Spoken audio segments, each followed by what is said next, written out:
Ladies and gentlemen, I introduce you to Shedtime. What is Shedtime, you ask? Well, it's code for the consumption of cannabis, but it's much more than that. Shedtime's a state of mind. It's art, it's music, it's cryptocurrency, technology, it's food, it's vaping. It can be whatever you want it to be, as long as you're not letting the bastards get you down, not being a dick, and making it fun. When you're in the shed, it's whatever your mind allows you to create. So now let's get to the Shedtime podcast. What's going on, Shedheads, and welcome back. We're doing another clip show. As you guys can see, boys are a little preoccupied at the moment. The homie James went to Vegas. You guys will hear about that in another episode for sure. But yeah, man, we're going to run a clip show, and we're getting deep in these ones. So this very first episode that we're going to go revisit, we're going all the way back to season 1. I dug all the way deep in the archives, and I went back to season 1. And just gonna check my notes here real quick, but this episode was called Navigating the Mind, Body, and Spirit. And this was an episode with Advocate for Liberty and Lightbearer, a couple of friends out there in the social media world. You might be able to find them on YouTube and other podcasting platforms. Who knows? Just go ahead, Google them, you'll see. But, check it out. This was all the way back in December of 2020, the end of season 1. And we get talking to them about their mental health group that they started. They were doing a show on YouTube. They had a Discord running, and things were really cool for them, man, because they were out here doing a lot of work for people, putting it in and, being a helping hand for mental health. And we love that. So in these deep episodes that we're going to relive, that's where we're going to start. So let's check it out. So I don't know which one of you wants to go ahead and maybe, start off and explaining how the whole show came, but. Oh, how it started? Yeah. Actually started, it was an idea of mine and Mo's. Mo started off with this, and it was just the fact that we knew that there were some people with issues and just trying to bring out awareness on some of this stuff. I was on a Vaping Misfits live, their charity event. And then I just kind of felt that we needed it over here as well, because it's not going to stop no matter where the borders are. So wanted to continue that on. And then I was fortunate enough, eventually throughout everything going on, that Lightbearer came on board, and it's actually been smooth sailing ever since. We've actually dabbled in different ways of doing things, a little bit of gaming to try and lighten some moods every now and then and stuff, just trying to get the word out there. And like you said, this time of year, extremely important to try and keep people's, not necessarily keep them happy, but keep them hitting that rock bottom, because the holidays can bring out all kinds of stress. I mean, that's what we're doing. Self-awareness is extremely important, especially when it comes to mental health, and especially honesty about that. So many people are from that perspective of, tough it out, and you can't admit to it, and you gotta put the fake face on, and you gotta just tell the lie. And, I really think that it's extremely important to be open and honest about those things, and to just be able to say to people, like, listen, no, this is not a good time of the year for me, and I'm not up to that. I mean, I'm going to be dead honest. I've been explaining that to a few people lately, because, doing what we do here in the community, people want our involvement in all sorts of different things. And, I'm one of those people. I don't do well during the holiday season. And, I'm kind of just being honest right now this year. And I'm saying, listen, I'm a terrible, miserable prick during this time of year. Just to be blunt about it, because let's face it, everybody knows that's me. I'm that guy. But it's I'm a miserable prick this time of year. You don't want me involved in that. I support it. I support it so much, I won't be there. You know what I mean? Do your thing. I want you guys to go have fun and raise that awareness and do all that. I won't be a part of it to be Captain Bringdown, because I know that's me right now. That's how I get during this time of year. And I think that level of self-awareness and honesty is really, really important. And I think that's something that you guys are doing. You're being that honest and authentic by putting yourselves out there and having these open discussions with people in an open forum in the, you know, in these shows. And so I kind of want to ask you guys, why are you each motivated individually to do this? Let me start. Yeah, I'll start. I kind of have a background of people with mental health issues. You know, I'm kind of the old man on the block, probably. I started way back, you know, I got kicked out of the house at 16 and was in the drug culture and eventually became like a collector and had people that, you know, I've probably done everything except sticking a needle in my arm in my past days and saw people that were trying to cope with problems that they had through drug use, and extreme drug use. I had a friend of mine that I had to take to the what we call the rescue center here many times because he'd overdosed on LSD, and finally he just never came back. Psychosis is what happened, and so you know, and then leading into, you know, I've been married before, and my wife had bipolar disorder. I have depressive disorder over all that stuff. And so we never got it right. You know, neither of us sought treatment. Neither of us could admit that we needed some outside help, and that wound up in divorce. And so when I got the opportunity, I had a career-ending injury. I used to work on the pipelines, and it allowed me to go back to school. And so I started pursuing psychology as a way not only to understand the people around me better, but also myself, and to be able to kind of reach out. And it was just a great fit when I found Tim doing that reach out for the community. I'd already found the misfits, but I thought it was just an excellent idea to be able to be there for the community, to be, you know, that rock where people can go and kind of seek out and be honest and not necessarily, you know, cure what they're going through, because there's really no cure, but the coping mechanisms that we can hopefully pass on and bring some light to. I thought that was really neat in the community. So it's an awesome opportunity. So because you guys both, like, I you know, like, I've watched your guys' show, and like, I'm a part of your guys' Discord, and I see all the hard work that you guys put in, and I see like all like the emotions that must go on with all of that. Like, someone like myself, like, I find some of those things difficult. I don't find it difficult to be emotional, but I do sometimes find it incredibly draining to try to help people when that's something that you guys are always doing. Like, how do you guys cope with that? Is that part of you guys like working on your own kind of issues that you've like, and learned ways that you've learned through it, and it's just like you get some sort of almost like release by being there for all these people? Because like I said, for myself, it'd be very difficult to keep myself grounded, to keep myself good emotionally and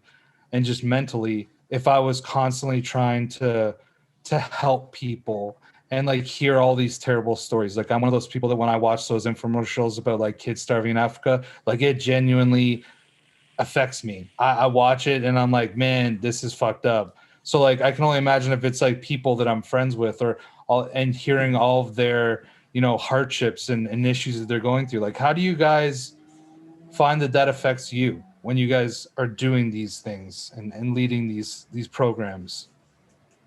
And honestly, for me, I've been through a lot of really bad situations. So for most of the time, I usually have went through something that's worse most of the time. Once in a while, it hits me worse.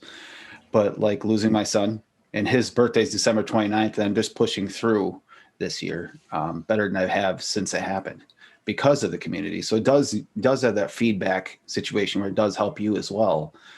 But it also, like, between my son's death, the divorce because of it, and then when I had my heart issue, had heart stent put in, these things kind of reflect you and bring you to a spot where I started to be able to put myself even better. I've always been kind of the counselor for my family, my actual family.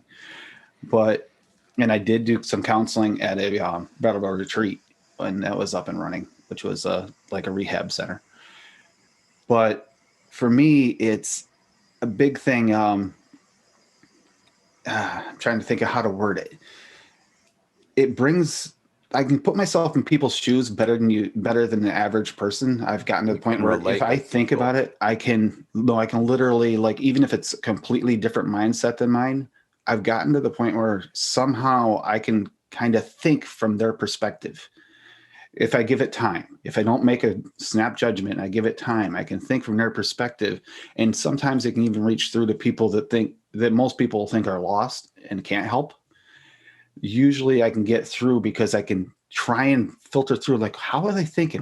What makes sense, until I can figure out what that is. And once I can figure that out, that's when I can usually help the most. And that's kind of where I am. And yes, it does help me as well. But there are times where it brings me down a little bit. And usually my co-host here, Lightbearer, actually has brought me out of a few of them. You guys have brought me out a few times when I was kind of down. When I first met you guys, I was because I stressed out over the advocacy side of things for the other. And I was about to hit a bottom in a big depression. And meeting you guys actually brought me out of that. So yeah, the community is a big deal for me. And go ahead, Lightbearer. Yeah. I think for me, I know what it is to be in that spot, where you feel like you don't have anywhere to turn. There was a point in my life where I attempted suicide 3 times in the same night, and different ways. I don't want anybody to ever kind of be in that spot again, without somebody to talk to. I think that it's that we let problems weigh upon us. And so if I can kind of be, that's why I change, that's what my name is all about, that trying to bring that light, into somebody's life, if I can take a little bit off them. Yeah, it is. It can get kind of burdensome. It can weigh upon you a little bit, but it's far outweighed by being there for somebody, being able to be that kind of safety net, that kind of place where they know that it's safe, that they can go and talk about what they're going through, and they're not going to face any judgment or any kind of backlash over it. So for me, that's what it's really, and especially in establishing the Discord, to have a place to land, and that that people are going to be there to support you and help you through whatever you're going through as best they can. All right, welcome back. And guys, this next one's awesome. So if you go back to season 2, you're going to find an episode that we did called Cannabis Prohibition Through History. And we take a nice deep dive into cannabis prohibition and run through the whole history all the way up until the 90s, because let's face it, a lot of us are now familiar with that whole period of history. A lot of us lived it. So we go all the way back. We talk about the founding of our country, the use of cannabis hemp, and how that took us all the way through the war on drugs. So very cool. And we even get a little tiny bit of perspective on how some of those laws progressed in Canada. If you guys want to hear more about it, go check out that episode. And it aired February 14th of 2021. So yeah, you guys can go back, check that episode out, and get the full in-depth history that we talk about. But let's go check this clip out right now. All right, and we're back. So it's February, it's Black History Month, and I think a lot of people are at least somewhat aware that the war on drugs, the whole history of cannabis prohibition has a really dark, seedy underbelly to it. There's a lot of dealings for business. There's a lot of dealings for racist intents, distrust of immigrants, and today I think we're gonna get into it because it's it's something that anybody who talks about cannabis should discuss at least once in a while. We are very fortunate to live in an age now where we can get cannabis so freely and so easily, and it hasn't always been that way. But I think what I think is most amazing to me is that when you think about the whole time that cannabis has been used within human culture, prohibition is actually just a very small blip of it all. I mean, you have 2,000 years of peoples using cannabis as medicine, and it's only in the early 1900s that, you know, we begin to see this shift away from cannabis as medicine. I mean, a lot of people know about the name Jack Herer. Some people pronounce it Jack Herer, but you know, he wrote this incredible friggin' piece of work, compiled so much cannabis history in The Emperor Wears No Clothes. This book is filled with documentation of different things, and it's pretty interesting because, you know, it starts right out in chapter 1 with the overview of the history of cannabis and hemp, and how you know, America as a colony needed hemp to gain its independence. Like, this was our number one cash crop at one time, and it was actually said that to not grow hemp was to be a crime in this country. And so, you know, again, to think that in a mere few hundred years we went into cannabis prohibition is pretty insane. I think one of my favorite graphics in here actually is this one here. It says that there was at least 60 tons of hemp used on the USS Constitution, which, I live in Massachusetts. This is actually docked in Boston. It's old Ironsides. And it's pretty interesting. You've got your rigging and your sails all made of hemp. Most of the men's clothing was made of hemp. The maps, the logs, Bibles, they carried food in, flags, pennants, all of these things were made of hemp. You know, at that time, was smoking it even prevalent at this time though? Like, did we as humans, did we even know that you could consume it the way we consume it? So we did. It is documented that George Washington grew hemp on his plantation and had been known to smoke it. Our best understanding of that is that we were taught that from the Native Americans, you know, upon colonizing this land. Yeah. Right. You know, it's a sacred herb to those people. It's religious. Exactly. It is a sacred healing herb to them and always has been. They even introduced us to tobacco as a plant. Yeah. And so, I mean, to be fair, they got one over on us, didn't they? We may have outlawed weed, but they fucking gave us cancer with the tobacco plant.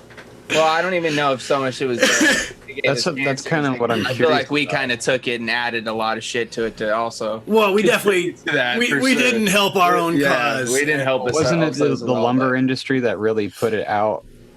It was a big part of it for sure, dude. The lumber industry was a big, you know, anchor in the coffin with, you know, marijuana and the hemp industry. Unfortunately, I mean, if that didn't happen, we'd probably have, you know, better forests, a little bit healthier of an earth, and probably a little bit cheaper of a home if we were still building with hemp.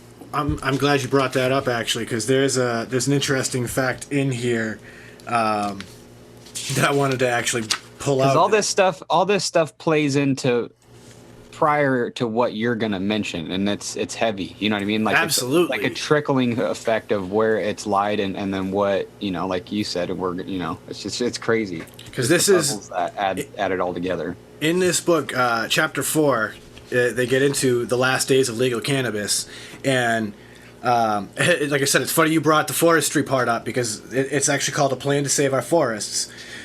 Some cannabis plant strains regularly reach tree-like heights of 20 feet or more in one growing season. The new paper process used hemp herds 77% of the hemp stalk's weight, which was then a wasted byproduct of the fiber stripping process. In 1916, USDA Bulletin Number 404 reported that 1 acre of cannabis hemp in annual rotation over a 20-year period would produce as much pulp for paper as 4.1 acres of trees being cut down over the same 20-year period. Crazy. 4 So think about times that. as much pulp for paper in an acre. In a year. So at this stage, we're talking 1916. We're still encouraging the use of hemp. This is a era where Ford is messing with hemp to try to build automobiles. Yeah, there's still a lot of experimentation with the application of hemp at that time. But then we start until like the Kinda early crazy you talk about 1900s. paper though, because when I lived in Rathdrum, there was this paper tree farm, and these paper trees have been growing my whole life, and I've actually been photographed at this paper tree farm quite a bit of times throughout my life. And then 2 years ago, they finally cut it down to harvest it. So if you think about it, in a 28, 29-year span, those trees probably been there 10 years probably before I was alive. Mm-hmm. They finally got cut down and harvested to be made into paper or whatever the fuck else they're going to be manufactured to be. And you could grow, a crop, an acre of hemp in a year, chop it down, make paper, and do it again. Yep. There's so much less. I don't know.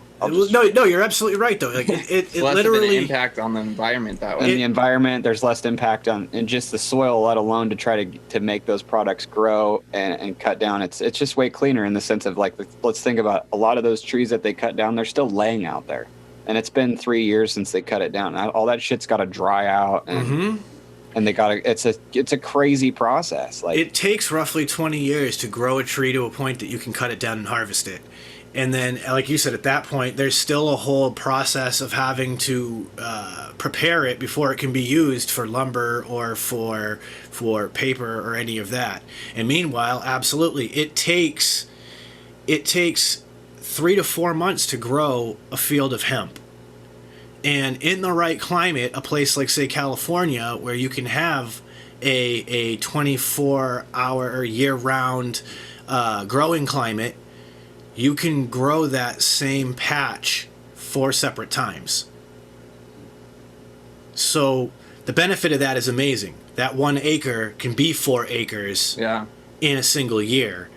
And on top of that, cannabis has this incredible ability to fix nitrogen levels in soil. So for people that like was corn... Another thing I was going to add is that area where those trees are is like not overgrown, but you can see like that plot of land is pretty fucking ran down from all these roots and the like all the equipment that they run through after they rip down the trees, and like it's a more than a year process to get that field back to what you can do to plant again. And as you've lightly even touched on, you're also having to consider all the pollutants being put into the environment as a byproduct of the harvesting of the trees by comparison to the harvesting of a field of cannabis.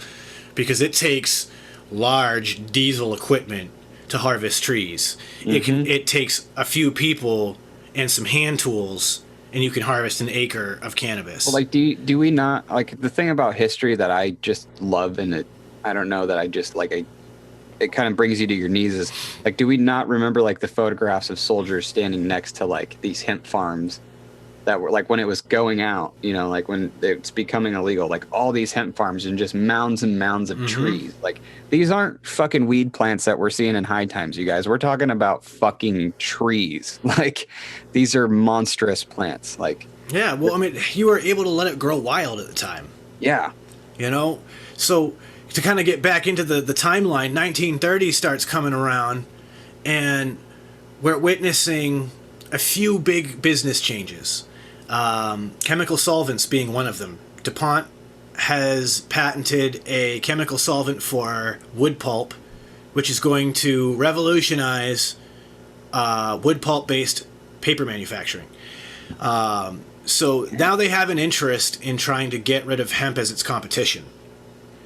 On top of that, we have, some of the other major industries that, they want to get their cut in here too and try to, get rid of some of their competition.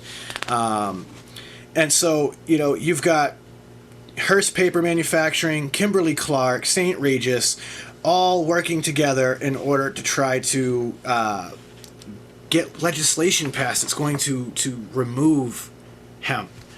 And so this is a big part of the beginning of our demonization of cannabis in the country.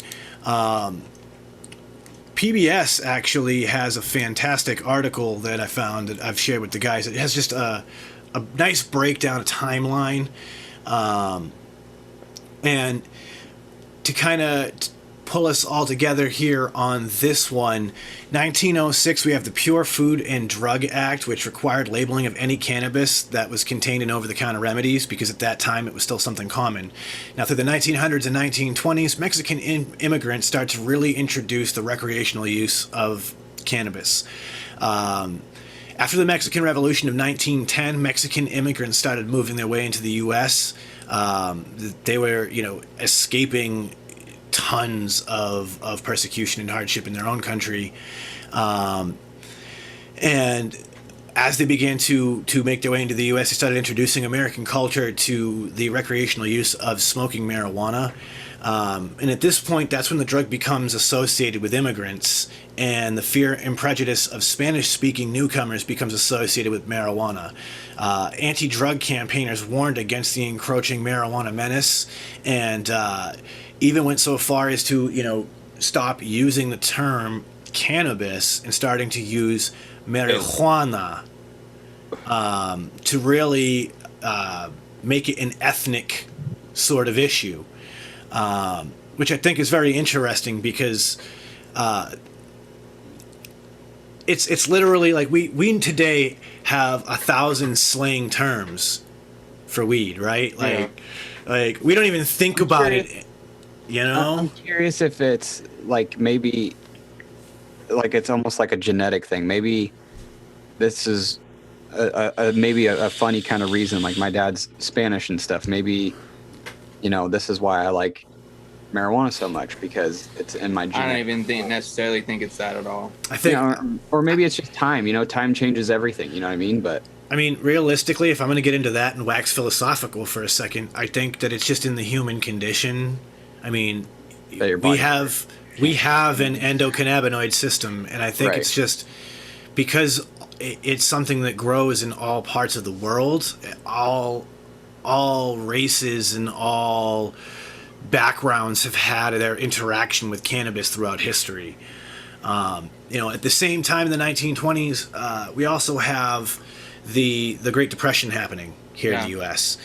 And at that point, we also start demonizing the jazz musicians in black culture. This is where the term reefer comes from, 1930s. Reefer madness. Reefer madness. Exactly. Cab Calloway actually is famous for the song called "The Reefer Man," and for them it was just this how do I want to point the finger at? Well, no, I'm talking about for the jazz musicians in that culture, it was like people using tobacco and smoking cigarettes, right? I mean, we're talking about an era where people were commonly mixing cannabis with their tobacco anyway, and this was just a way to spice up the creative juices. I mean, it's just like people that when they're gonna write something, they might have a glass of wine. Exactly. It opens them up or loosens something or takes something out of it's like anything, right? So myself, right? The reason why I use cannabis is there's a multitude of reasons. One's to slow everything down in my head. Sometimes I'll end up doing a million things in my brain before I do one thing in real life, right? I physically do it. So by using cannabis, it allows me to slow down, and I can form my thoughts better. I can also sometimes I can articulate what I'm saying better because I can find the words easier. I'm not trying to pull from 1,000, I'm trying to pull from 100. So all like throughout history, people would have used all these different things, like cannabis included, right? Like you think about it, like all the 60s, right? Like all like the flower power and like the love era and everything. And that's like when smoking weed was really becoming more recreational than anything else. It's just more widely accepted amongst everyone at that point. You know, everyone was. Well, I think that just a lot of those people were trying to find that like inner good, and they were trying to like relieve some of the stresses of everyday life and like the system and like all the different stuff. So it's one of those things that for some people you can use it in a way and other people are going to use it in a different way, but like for the majority of it, that's what it does for you. Now, alcohol has been that way forever, and I guess there was prohibition for alcohol, but like alcohol now, you know, every generation before us like didn't live through prohibition until you're talking about like grandmothers or great grandmothers or grandparents or whatever else. And even then it's like it was only a 10-year period or so, which I understand. 10 years is a long time when you start it, and when you're finished it, if you live through the whole thing, it's a lot.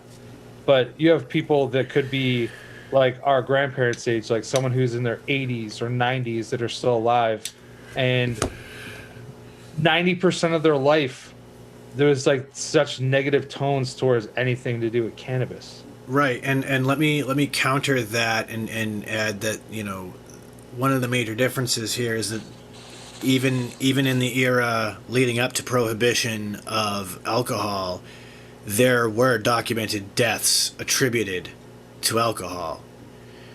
Technically speaking, there was not a actual death at that time attributed to cannabis ever. So that's something to keep in mind that I think is interesting. That still to this day, right? Still to this day, there's not an actual cannabis death.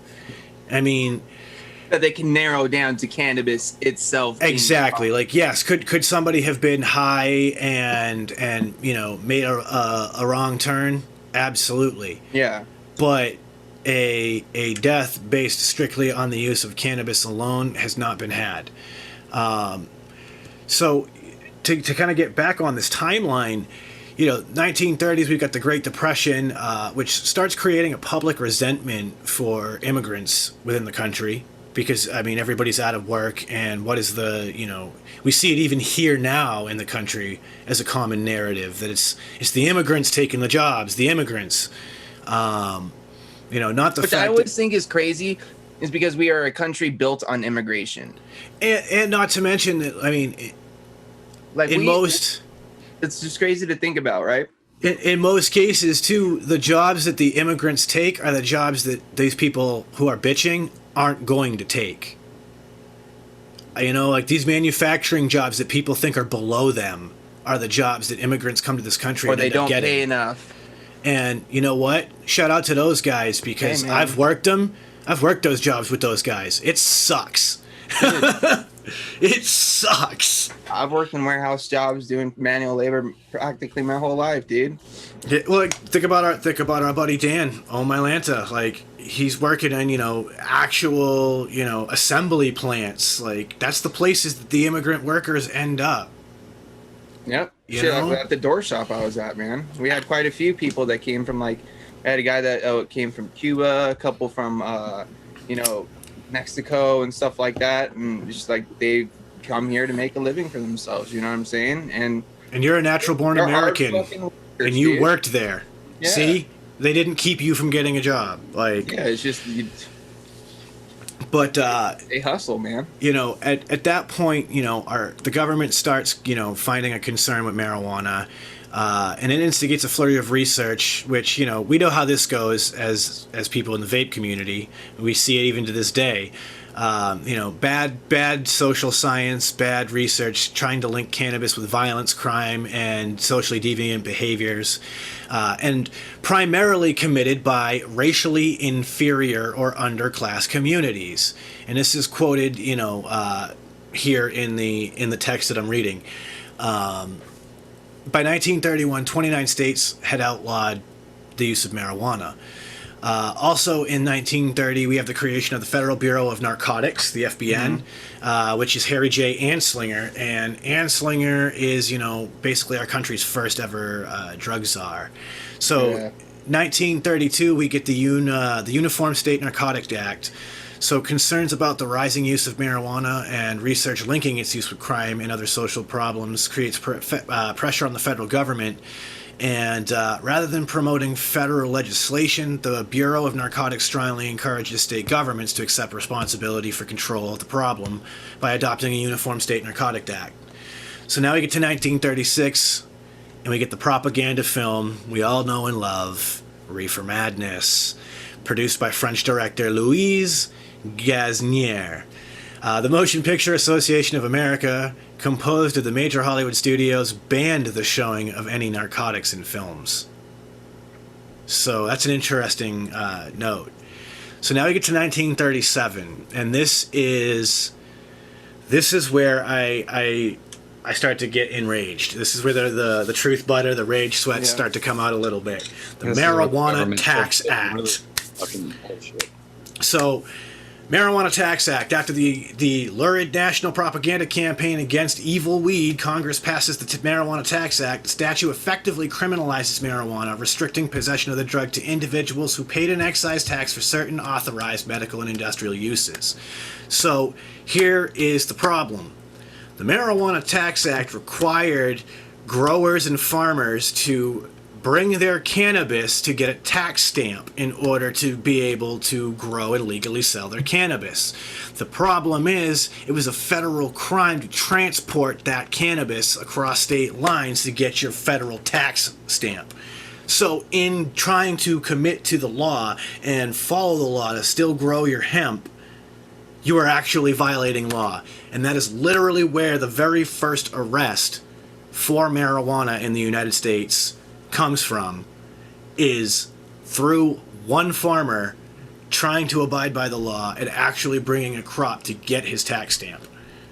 So sorry, what era is this? Like what time? So now we're talking 1937. Okay. When the Marijuana Tax Act is started. So like at that point was like marijuana illegal? So at that point, it is cannabis? now effectively illegal. States have outlawed the use of it for recreational purposes, and farmers. 1937, or Yep. like it was just prior to 37, we're talking somewhere around 1930, 1932 with the Uniform State Narcotics Act. So even prior to that, in the early 1930s, 29 states had already outlawed the use of cannabis, of marijuana. Okay. So I'm just trying to like find the differences in America to Canada, because like that's where all my information's from. So now 1937, we've got the Tax Act enabled, and we've effectively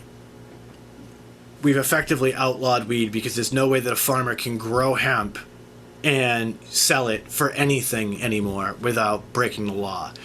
So we fast forward to 1944, LaGuardia report finds that marijuana is less dangerous.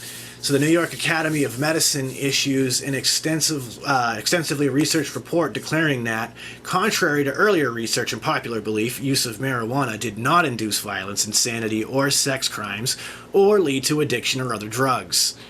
So 1944, we've already got studies showing that a lot of the old information is bullshit. Now we get into from just like a decade earlier.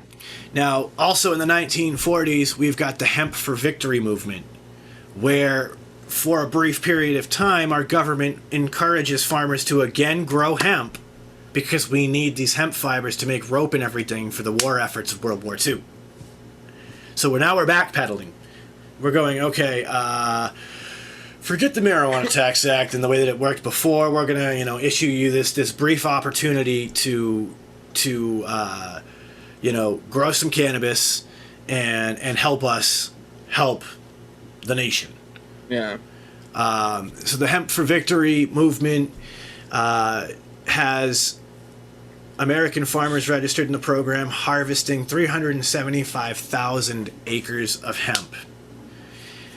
So by 1951 through 56, we start seeing stricter sentencing laws. So we have the enactment of federal laws, the Boggs Act of 52, Narcotics Control Act of 56, which set mandatory sentences for drug-related offenses, including marijuana. First offense marijuana possession carries a minimum sentence of 2 to 10 years with a fine of up to $20,000. That's insane. Yes. Dude, and that's in what year? That's in the early to mid-50s. Wow, dude, that's crazy because like the reading that I did, mandatory minimum sentences didn't come into effect in Canada until 2009, and it was only around for 4 or 5 years before it was federally decriminalized. So now we get into Crazy. now we get into the more of 60s. parallels and differences between Canada and the U.S. here. So far, a lot of the dates don't line up. So Yeah, this is why I'm excited to get through this quickly, because I definitely want to hear these parallels. So now we're getting into the 60s. We start seeing the counterculture movement. Hippies and everybody are using Flower cannabis. children, LSD. Exactly. We're experimenting with drugs. psilocybins. The use of drugs becomes way more widespread in white upper middle class, which really starts to scare government people, because now we have elected officials whose nephews and nieces are on drugs. Like realistically, when you think about Yeah. white upper middle class, you're thinking about people who may actually be working in those realms, and their children and their family are actually using drugs.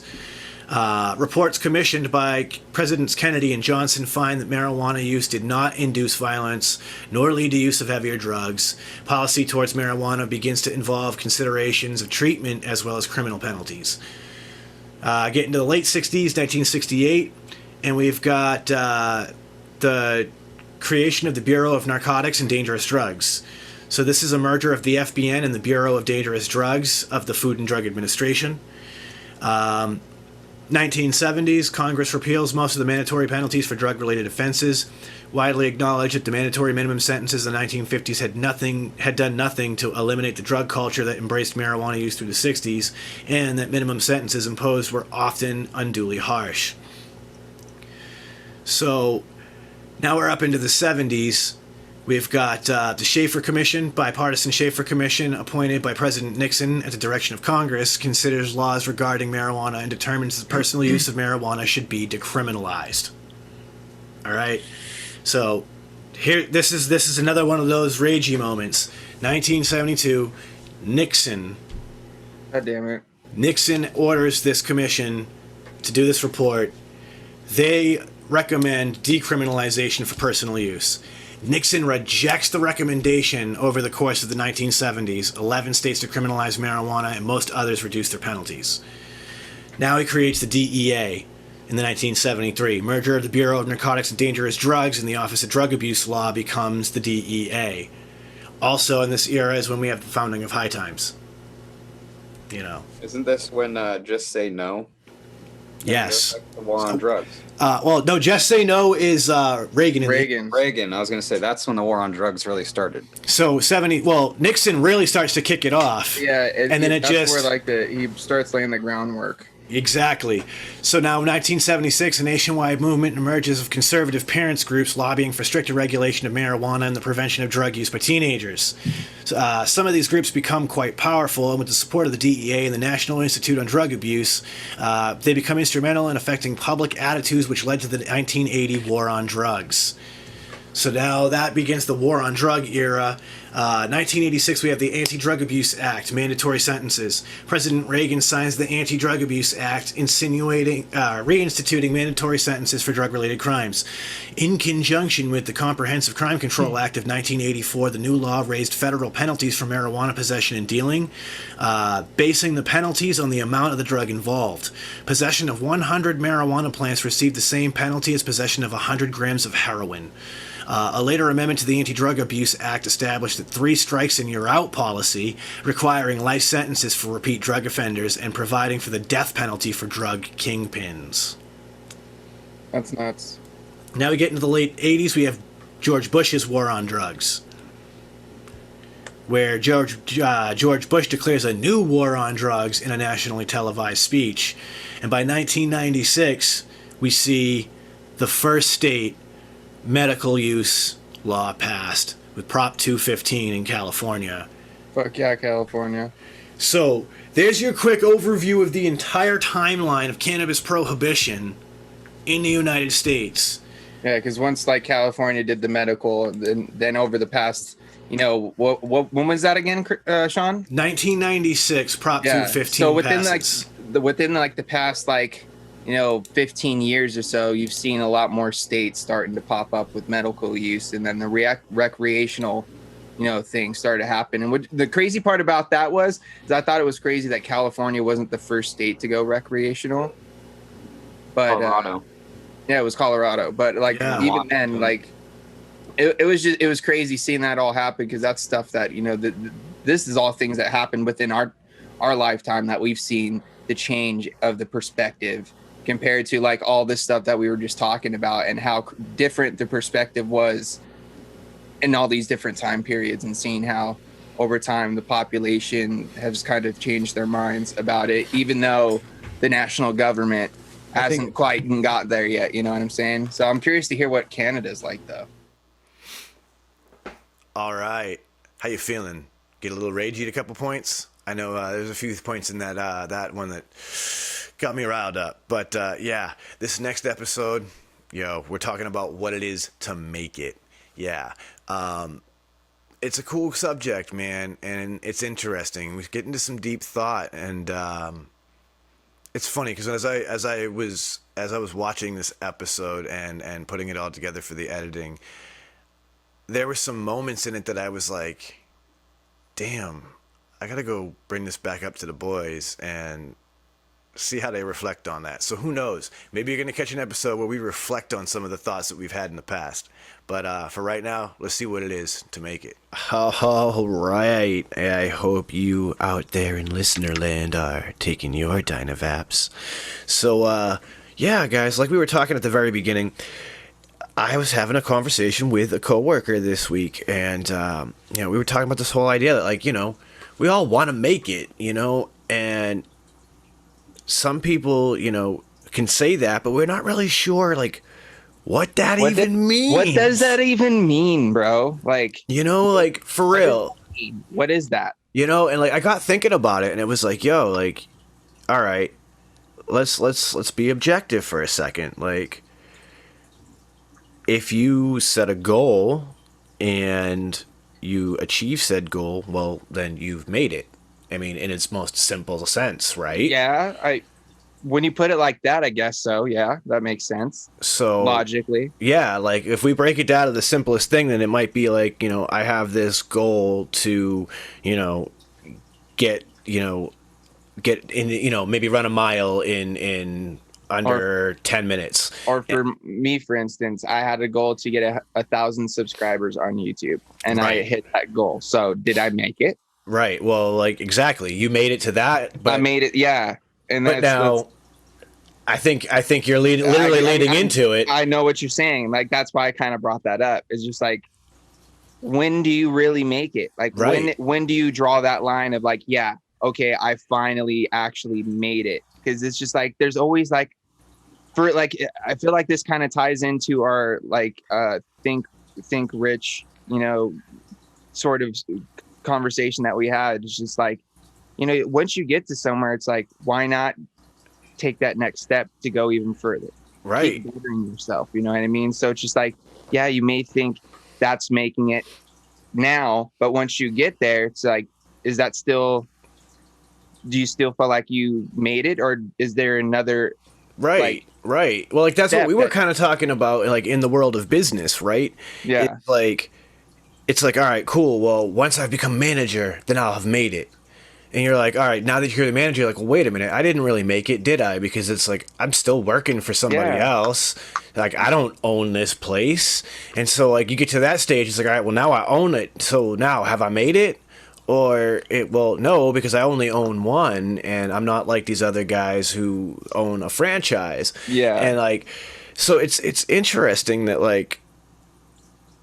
we have this concept of wanting to make it, and I don't think any of us actually know what that it is, because it is this weird, ever-changing idea, right? Like, But then on the other hand, too, there are those few people that I have encountered at some point in time that make it to a certain point and are content, and you're like, I've made it, what I mean? I'm able to provide for my family, I don't have to work. Like, they've made it to a spot where they can live comfortably and not have to stress and live at their means. And for them, yeah, I've made it, what I mean? It's not necessarily fame or fortune or something like that. It's just stability, what I Right. mean? So it's just like, where do we all kind of like fit in that, what I mean? Is that something that we would consider making it? Because I definitely feel like there's parts of me that, like, if I could just achieve that, like, just stability and not have to stress and just be able to live within my means, and I feel like that could definitely be a form of making it, in my opinion. You know what I'm saying?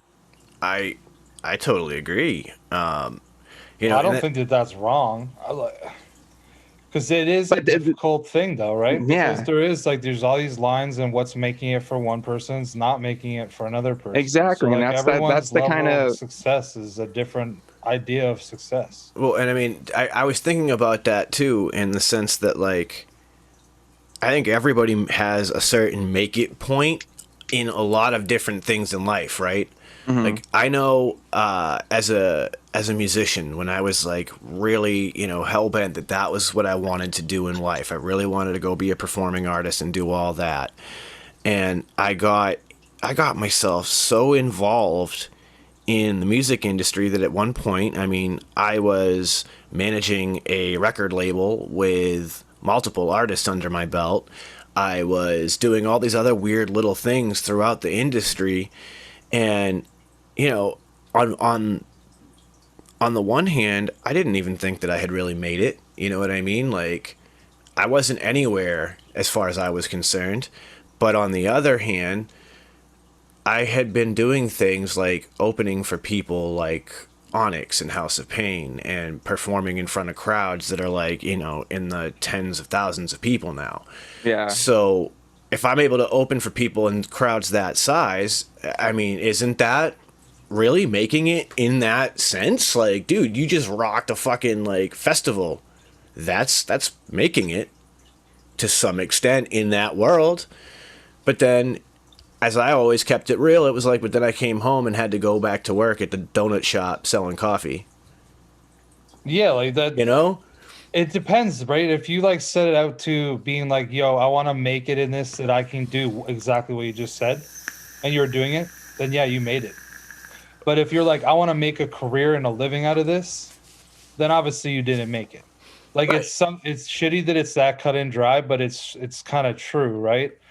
And like, so there's different levels of making it, depending on what your actual goal was. Like, if your goal was to make a career and do all this stuff and travel the world, then obviously that didn't happen.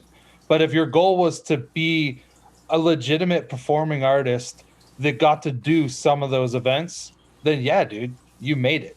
Absolutely. Like, and you made it to yourself. And like, but that's the thing, because like we're saying, right? Like, certain things change. It's like you set a goal and then you achieve that goal, and then some people are satisfied with that and they walk away and they do something different. Or some people will push themselves to that next goal. Like, maybe after that goal was achieved by you, if you had to set the goal of like, I want to be the person headlining these shows and leaving this city and then going to like Detroit, and then I go to wherever, like, you're touring all over America, headlining all these shows and making obviously more money, but you also wouldn't have another job that you had to worry about. So I guess like that is a different level of making it. Right. And then even those people, there might be like somebody else that, like House of Pain, they were pretty big, but they weren't probably like worldwide going everywhere selling out arenas throughout the world. So yeah, they weren't Queen level of made it. They might have made it, but to them they're like, well, we really haven't made it. We want to be able to go everywhere in the world, and we want to be able to do all this. And I definitely feel like this, like when we break it down, like, it all comes down to the perspective of the person. You know what I'm saying? Well, But, and like, what you're trying to do. yeah, and what you're trying to achieve. You know what I'm saying? Some Like, people have made it if they're like there's so living many a different single life levels. forever, and they're like, I want to get married and have a family and have a 9 to 5 that I can like leave, come home and spend it with my family. And if they achieve that goal, they've made it. To them, Well, dude, they've made it. They're living their life that they dreamt about. Someone for me that I feel like has kind of made it, in my opinion, is like my oldest brother. You know what I mean? Like, I feel like he's one of those people that took all the right steps, and he's got all these things to really show for it as well. You know what I mean? Like, he, went to high school and then joined the Coast Guard, and then when he got out, he went and did all of his fireman shit, and now he's like a captain, I believe, or something, at a fire department. He's got a beautiful family. He's owned a house, but now they're at the point where they're like traveling all over the place to all these different like national parks, and he's getting to take his kids to show them all these beautiful places around the fucking country. And it's like, that to me is like, I feel like he's made it. You know what I mean? Like, he's living his best life. You know what I mean? Like, he's working a job that's not only is able to help him provide for his family, but doing a service for the people. You know what I mean? He's out there saving lives and putting his life on the line, and making a difference, as well as being able to, take his kids and show them like the world and give them these amazing experiences at such a young age. You know what I'm saying? Like, that right there to me is just like, dude, you fucking made it, bro. And you know what's interesting? I wonder, and maybe you can ask him one day. Like, I feel like I should ask him. Do you feel like you've made it? Because to me, like, for outside looking in, dude, like, I feel like you have. Yeah, like, because I'll bet you he doesn't think he's made it yet. Oh, well, no, because he's always striving for for the next thing. You know what I mean? That's like one thing I really look up to him on, is like, he's one of those people that will set a goal, meet that goal, and then set the next one, and then go to it. Like, he's always looking for that next step to improve himself, and you know what I mean. And it's just crazy, dude. Like, that's one thing that I wish I had a little bit more of in myself sometimes. But it's just like when I get in those situations where I'm just like kind of get stagnant, I just like kind of think about him, and like I was like, well, what would Jason do in this situation? You know what I mean? Like, how? And then like, that's kind of one of those things, as I've gotten older, that's kind of helped me kind of further on in life. And I've had conversations with them like as I've gotten older, and it's like adult conversations, and it's not like younger brother, older brother, picking on each other, like just goofing off, like having real life conversations, and him kind of breaking things down to me in a certain way, and just like, and like kind of seeing like how he looks at things and how he thinks is just like a totally different aspect of how I do in certain situations. And just like, I feel like that could also contributes to like this conversation too. It's just like, how are you built like mentally? Like, how do you think about certain things? Like, because that's going to also contribute to what you think would be your success. You know what I'm saying? And it's funny because you just hit me with, and one of those like immediate reminders. But in that conversation with that coworker, he made a super amazing point, which is like, we've all heard this saying, but we don't think about how it applies. And it's that it's not about the destination. It's about the journey. Yeah. And I think realistically, that's what it is to make it, right? Is to understand that. And that's the thing with my brother too, is like, he's always been the person that likes to fucking travel. Like, when he joined the Coast Guard, he got to travel the fucking world, bro. You know what I mean? When he did that. And now it's like, now that he's like out of the Coast Guard and he's doing this thing, he's still traveling and he wants to go and see all these places. He like, one thing he said to me too, he's like, the worst thing that you could feel is complacent. Oh, feeling like you can't, deep. Like you're stuck. You know what I mean? I agree. He's like that. And he's like, so I've always tried, whenever I start to feel that way, then that's the time maybe I need to separate myself from that situation and put myself in a new situation. You know what I mean? Let's even. But the think biggest about thing it. for that for me is, and I feel like this is a big thing for everybody, is the fear of the unknown is such a big thing that a lot of people cannot overcome or have difficulty doing, and that's why they do become so complacent. And I feel like that's something I definitely have struggled with in the past. And it's just like recently I'm kind of figuring that, if I'm not happy with where I'm at, then I have a choice to leave. You know what I mean? Yeah. I can remove myself from that situation and try to put myself in a better situation. Even though it may be scary, it could also be the best thing that I've done. You know what I'm saying? It's like when I got out of my last work situation, now I'm in my new work situation. It's not necessarily the 100% better, but it's definitely I don't hate it quite as much as I did the last place. You know what I mean? Yeah. I'm not quite as stressed out, and the schedule works out a little bit better for me when it's, it's supposed to be my schedule. Of course we're busy right now, so it's a little bit different, but even then it's like I'm still able to work around this one more so than having to go in stressing and hating everybody I work with and everybody I work for. And now it's like I go to a place and I don't really have to talk to nobody. I just go in, I do my thing, and then I leave. You know what I mean? So it's just like I can't really complain. And so it's just like.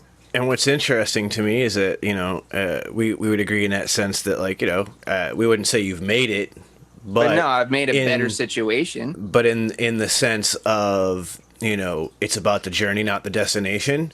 You've definitely moved on in the journey, and I've also found out that if I end up not being happy here, that I can find another job somewhere else. It may not be exactly what I want to be doing, because like this, it wasn't exactly what I wanted to be doing, but it did give me some things out of it that I wasn't expecting. Like working only 4 days out of the week and having a 3-day weekend is definitely a plus compared to working 5 days a week and being forced to work overtime like every day, because that's just the way they were. And that's like here, it's like, I might have to work overtime one extra day out of the week, but then it's like I'm working a regular work week, and it's not really that big of a deal. You know what I'm saying? It's just like it does maybe just kind of get in the way of some things I do outside, but that's when I have to adjust. You know what I mean? And it's also that's also kind of helped me grow as well, because like I figured out that some things I have to prioritize over others, and I may have to make certain sacrifices in certain places to do what's best for me. Even though I may not necessarily want to do them, I have to, you know what I mean? And I feel like that's another part to kind of feeling like I'm making it more is like, cause I'm growing, you know what I mean?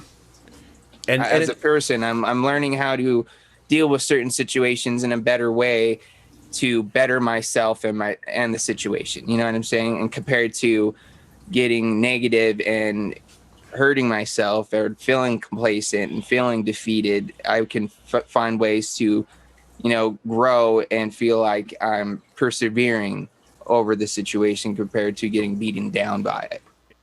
All right, ladies and gentlemen, here we go. Got another segment for you. All right, you guys ready? This is the last segment we're going to do today.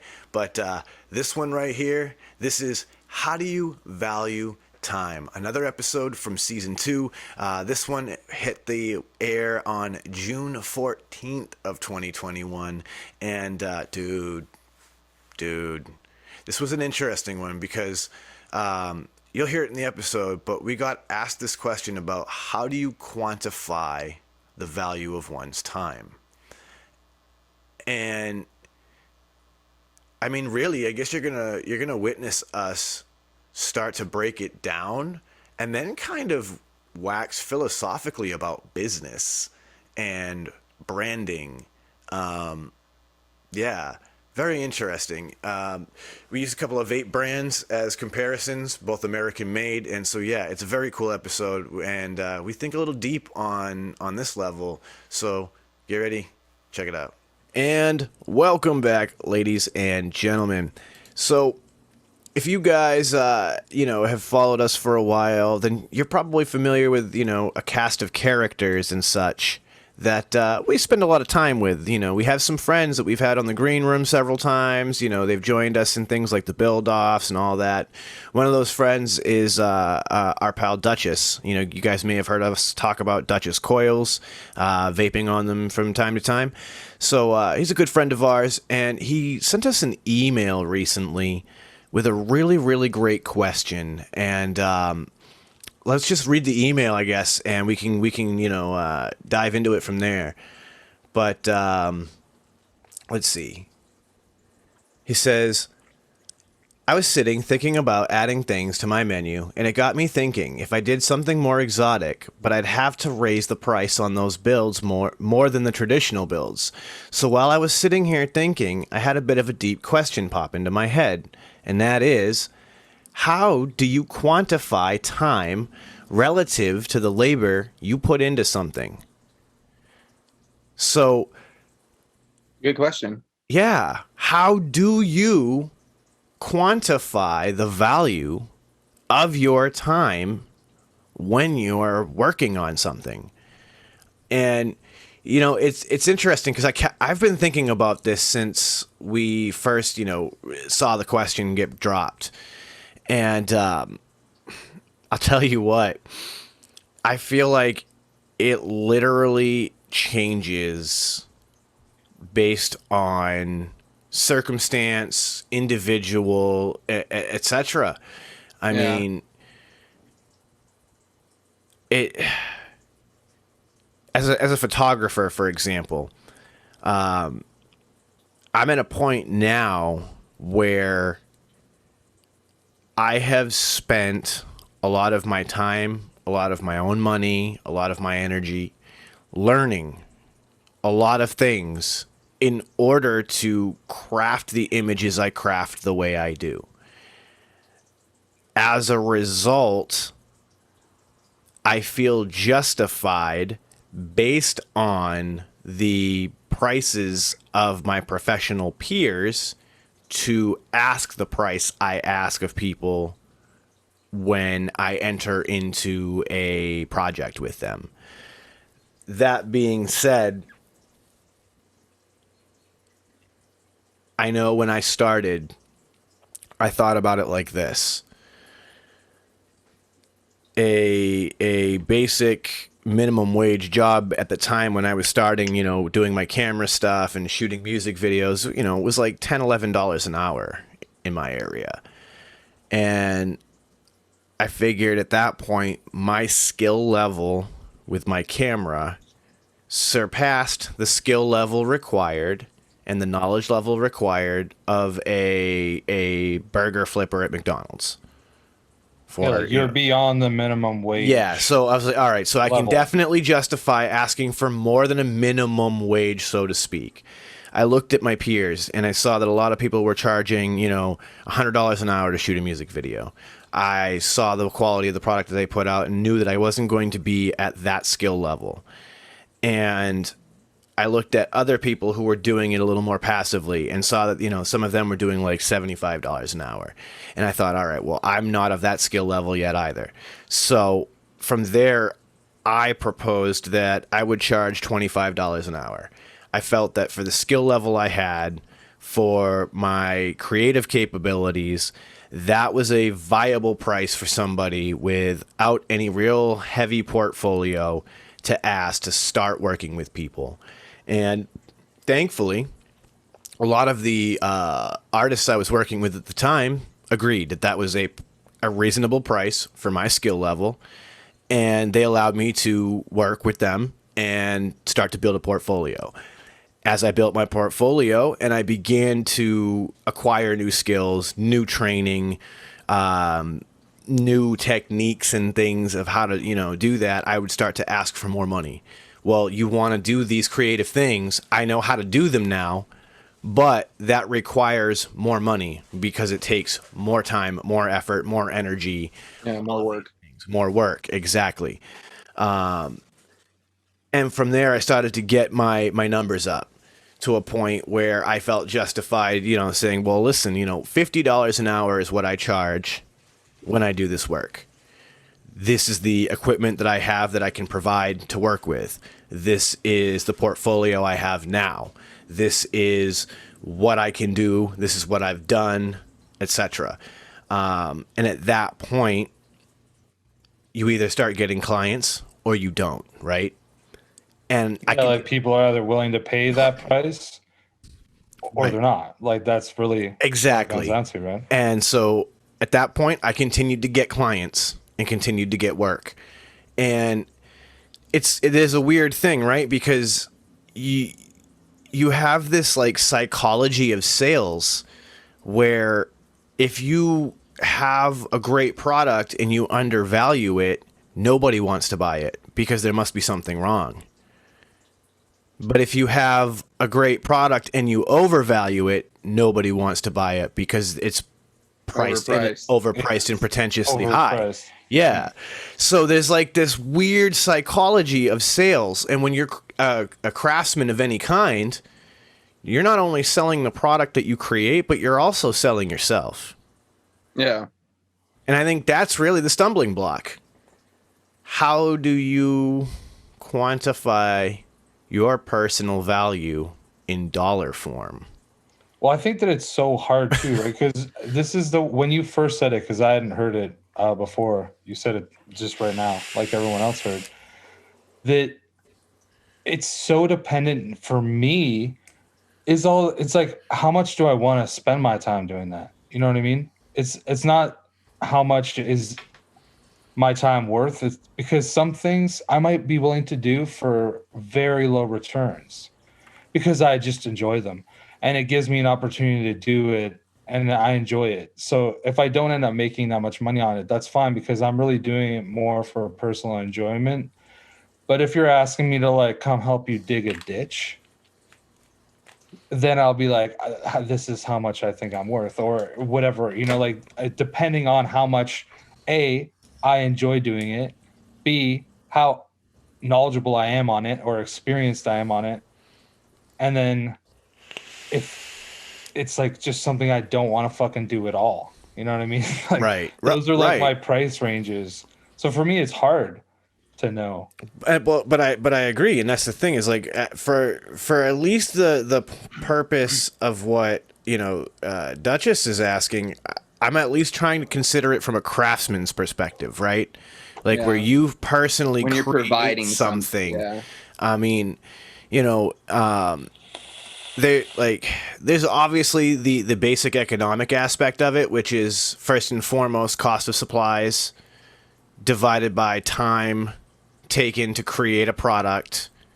And then now we need to figure out what is a reasonable price for a product that includes your cost of supplies and materials as well as something reasonable for the value of your time.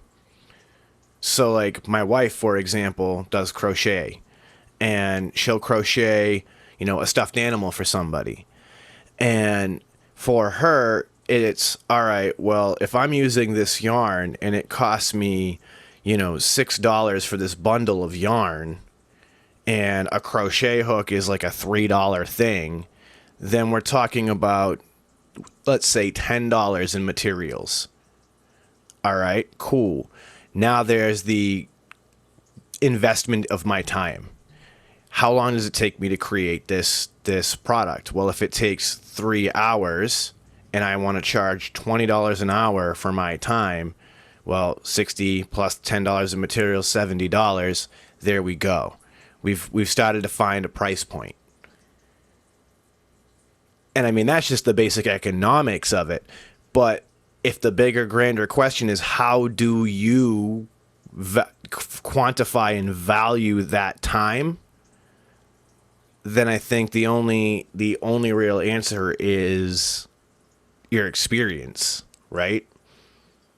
Well, yeah, that, and like I think another aspect of it too is like something I would think about. It's like I haven't really been in this position because I've never really provided like a service or something on my own outside of just a normal paying job, which it's already like kind of a set rate sort of deal. But like I feel like you'd also kind of just have to look at where the market is on whatever product it is that you're trying to provide, and maybe kind of compare and contrast between maybe the bigger name and the smaller name, and see where you feel you fit within that, you know what I mean? Based off, like you were saying, Sean, your experience level, kind of like how you're saying, looking at your peers and seeing where their prices are and just kind of being, okay, well, I definitely feel I'm not at so-and-so's level. So maybe that his price point's not kind of where I'm at, but I definitely feel like I'm at a higher level than so-and-so over here. So maybe I could price a little bit higher, and then, that sort of thing. That's definitely something I feel like I would take into Right. Or consideration when it comes down to that, you know. or do I want to price myself competitively? So I Yeah. feel that my work is above the caliber of this individual, this creator.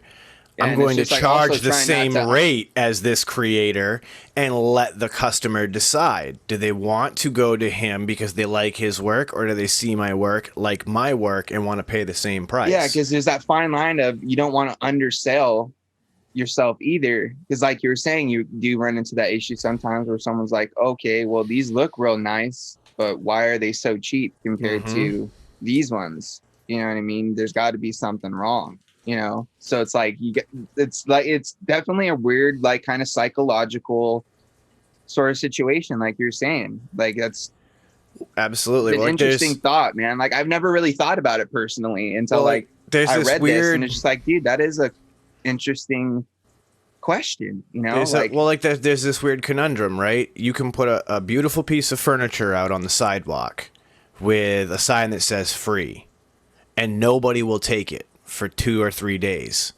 But if you put that same piece of furniture out on the sidewalk with a price tag of, say, $50, someone will buy it within a few hours. And the reason being is perceived value. Yeah. If they believe that you still believe there's value in it, now somebody wants it more. If you just stuck that nice piece of furniture out on the sidewalk with a free sign, there must be something wrong with it. Nobody wants your problem. Yeah. And so there's this weird psychology there.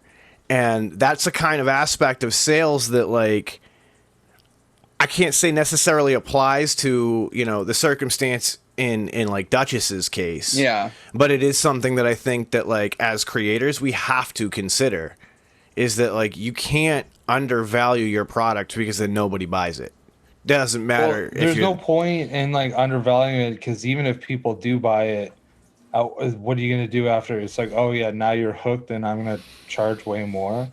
But like when it comes down to like actually creating something, so like just because Duchess is the one that brought the question to the table, and like we know that he's building coils and he's making all these decisions or whatever, is it the way that I see it is like, look, if you sell your regular coils, and when I say regular, I don't mean regular, because obviously aliens are so difficult. So like when you sell that kind of coil, something that like a somewhat skilled person has to make, and it costs $15. Well, if it, let's say, takes you, I don't know, almost twice the amount of time to create some fancy coil, and when I say fancy, like ribbon wire and all these different components, and it takes a lot more prep and process and everything else, and it's taking you almost twice as much time, like, do I think it's cool charging $25 for that pair of coils? No. To me, that's that step that you'd be taking. So I guess it depends on, it's like if your wife, right? If Lizzie decided, I'm going to make a doll that is going to be the same amount of materials, but for some reason it's going to end up taking her 50% longer because there's certain intricate things or whatever else. It's just like that little element of extra. If she charged for an extra hour because it would take her an extra hour, and it became a fucking $100 or like $90 toy, that would be that next step for me for that instance. So it's not even because she did have more experience that she could do these intricate extra details like you were talking about with photography. As you build and you get better and you have a larger amount of things to reach from to get to like all these different outcomes, like when you're creating a shot or recording a video, that all those things make you able to get away with taking more time because you're good enough to actually take it to that next level, and you have to pay for that, right? So it's like all those things that it makes sense to me in either way, like, well, if you're the business or you're the consumer, because I went through the same thing, and like I was doing stuff for like really cheap like years ago, and sometimes I would almost do it for free and just like let them have it so I could take pictures and be like, I designed this. And so you have to do that, but at certain points you just keep on moving up, and you're like, now I literally have to choose what jobs I'm going to do. Well, I charge $50 an hour. That's what it is. And they'll be like, okay, let's go forward. And that's the thing, right? Is that I think like especially in the circumstance, like from your perspective of like a landscape design situation, because I did some of that work myself. You end up bidding on a job and making decisions like that because you're not just this is where it falls into, you're not just the laborer, but you're also the salesperson. And like you said, sometimes you're willing to do it at almost cost because you want to be able to show off for a minute, and you know two things are going to happen. A, it's going to be great promotional material for you to use on your own, but B, that client's going to tell all their friends. Oh, 100%. And all the That's people how who things see works lots of times, right? Exactly. All the people who see it are going to go, oh my God, who did it? And then that's when your phone number is going to get exchanged and all this new business comes in. And exactly, you get to justify Dude, it. this is just like a pro tip for anybody out there. Sometimes it's like worthwhile to tell people that you're too busy to do their work. And you can schedule them in, and you schedule them in for like not something completely ridiculous, but like 6 months later than they wanted. And they automatically are like, wow, this dude's so fucking busy. It's like, maybe we'll just pay him more money. And it works. It's not even like you saying and you're being shady. You're just being, because like realistically, you'd have to move other jobs to do when they wanted to get done. You have to pay for that shit. So if you want me bad enough, or you want the product that I have or whatever bad enough, you can ask for things that you normally wouldn't ask for. But you also get to pick it. So it's not even necessarily that you've just like raised your price up. But if you're in demand like anything else, people pay premiums for shit in demand. People still buy those Xbox One S's or whatever the fuck that comes out, and they'll still buy them secondhand for $1,000 when they're brand new. Mm-hmm. You know what I mean? So like, it's just, demand is something incredible. So like, even bringing it back to Duchess, if there's not many people offering those coils, charging what you think is right is probably right. And people will pay for it because they can't get it everywhere. Mm-hmm. I agree. And I think the interesting thing with respect to the coil is the fact that it almost works in a sense where we pay for the skill level. So at the beginning, when your skill level is lower, like it's one of those things where your exotic coil may only be $5 more than your traditional alien, because the wraps aren't as clean and they aren't as tight. But once you've perfecting it, once you've got it perfected, then it's, $10 or $15 more than your average alien. And I think people completely understand that as a justified decision because the quality goes up. And then, of course, the other aspect of that from a business perspective is, do you ever release them before they're perfect? So, if you choose to spend the next 8 months perfecting the art of those coils until you're doing them in your friggin' sleep, and then you could turn around and say, all right, here's my newest creation that I'm putting out for sale, and it's another $10 on top of my normal alien, or you can have this version that's $15 on top of my normal alien. People understand the time spent when they look at the quality of the work. It becomes justified immediately. So it's like one thing too, like shout out to a friend of the show, really, but Shane from Saddle Horse Blues. Like, he offers probably the broadest selection of any of the bigger coil builders that I've seen, and his prices are all very fair, in my opinion, but they are all different, so. And like he has a lot of stuff. Yeah, and I mean it is. And they're all perfected. Like, they're perfect looking. Yeah. And they're all reflective of the amount of labor he has to put in, the amount of material that goes into them, etc. Yeah. And it shows. Vaping, I found, is a weird industry in and of itself, due to the fact that it was born from consumers. So like, vaping as a whole industry never really operated like normal businesses. And even when it became like legitimate business, you know, and I'm putting up air quotes for the listeners right now when I say legitimate, like, because there was never any actual government oversight, regulation, all of that, you know, outside of the little bit that there has been, it really was a weird wild, wild west thing that where it went from, you know, people selling coils and liquid in Facebook groups and, you know, Google Docs to actually being able to open up vape shops and create Setting their own businesses and have conventions. And exactly, people were setting prices, and then we had that weird rush to the bottom. Yeah. Where, like, everybody was trying to, like, make the next cheapest liquid or release their next product at a price point that was just a little bit lower than everybody else for the same 60 mil.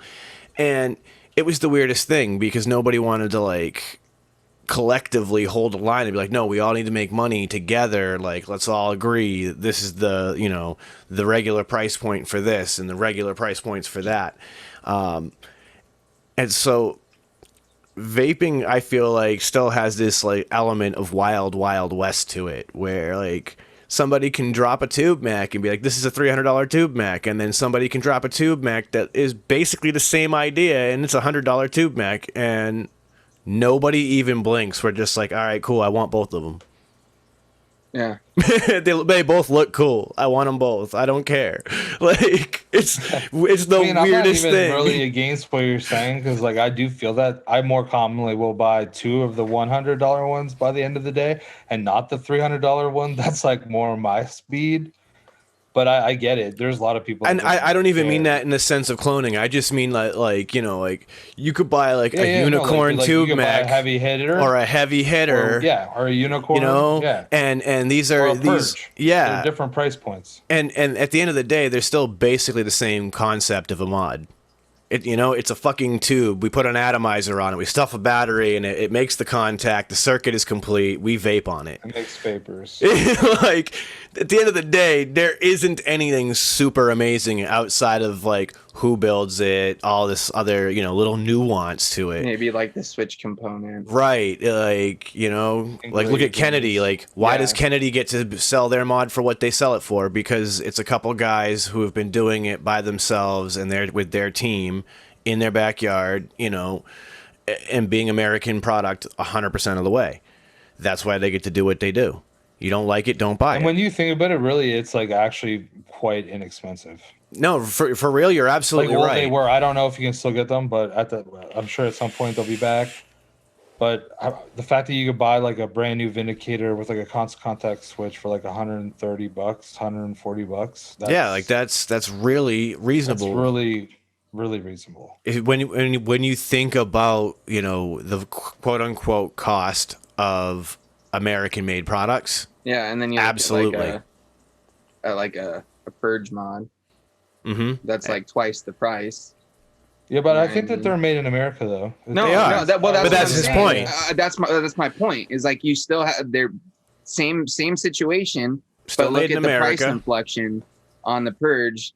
Because people pay for that fucking name, dude. Mm-hmm. Because it's the perceived I think value they're also to certain like a little people. They're a little bit more elevated in the time, right? Like lots of them are like CNC'd or like there's tons of engravings on them. Well, now this also kind of, I think, comes down to marketing too, right? Yeah. Like, Purge really understood the whole meme culture, viral marketing, how to get social media. Yeah, how to create fanboys.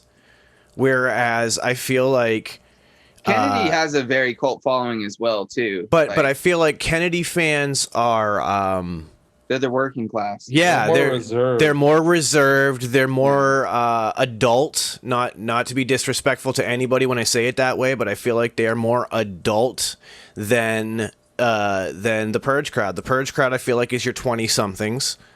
And you know, flashy, crazy engravings, right? Exactly, zombie splatters and all that stuff. Dude, I think that even just price. Like some people will just get off and be like, "Yo, I bought this. It was $500." Yeah, that's true too. I'd be like, "Yo, this thing cost me like $120, and it looks way better." You know what I mean? Like that's the way that I see it. I agree. I get that too. But like we've all seen the Purge booth at a convention and how loud and flashy and like in your face purge is, like that attracts a certain crowd.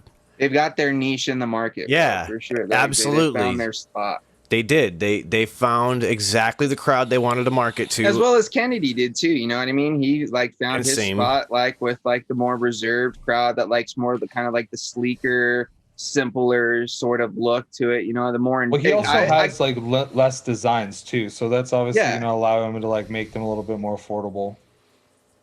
It's true. It's true. And but I think the other flip of that is that, you know, again, you decide what lane you want to operate in. All right, ladies and gentlemen, thank you so much for sticking with us, going back on this little trip down memory lane. I know I had a blast making this one, and like I said, there are some things I kind of want to talk to the boys about and be like, hey, yo, so when I was doing that, this popped up. So like I said, maybe we'll even do a whole episode about those things where we can relive some of those moments. But you know what this means, right? I'm going to bring it to a close like I always do and remind you, don't let the best get you down. Be cool, don't be a dick. And whatever it is that you do, be sure to have some fun, because it's the Shedtime podcast, and we're going to roll on up and roll on out.